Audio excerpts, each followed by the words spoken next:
Sobra 600 ka police personnel ang ipakatag sa Cagayan de Oro City aron magbantay sa seguridad sa syudad alang sa Pasko ug bag-ong tuig. Aning report. Gibutyag sa Cagayan de Oro City Police Office nga moabot sa 600 ka mga police personnel ang ilang ipakatag sa syudad alang sa pagsaulog sa Pasko ug bag-ong tuig. Among hugot nga pagpatuman sa seguridad, magsugod karong Disyembre 5, una ang pagsugod sa Misa de Gallo. Kini pagpangandam sa bisan unsang hulga sa seguridad, ilabi na sa bag-uhay lang na diskubre nga kampo sa Dawla Islamia Maote Group sa Lanao del Sur. Karon pa lang, nagbuntar na sila og police assistance desk sa mga pampublikong parke, simbahan, malls ug uban pang lugar nga dagsaon og tawo aron dali silang makaresponde sa emerhensiya. Sabi na sa simbang gabi puhon na natay mga security personnel sab, no, uniform personnel, apil na niini ang mga covert personnel.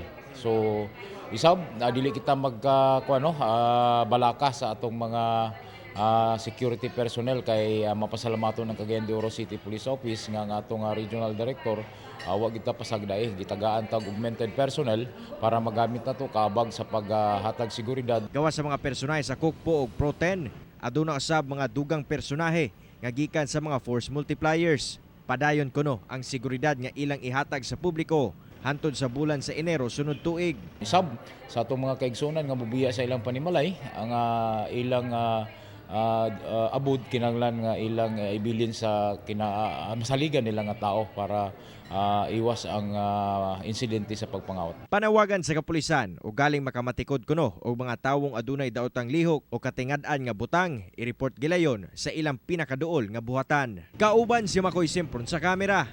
Ako si Cyril Chavez para sa One Mindanao.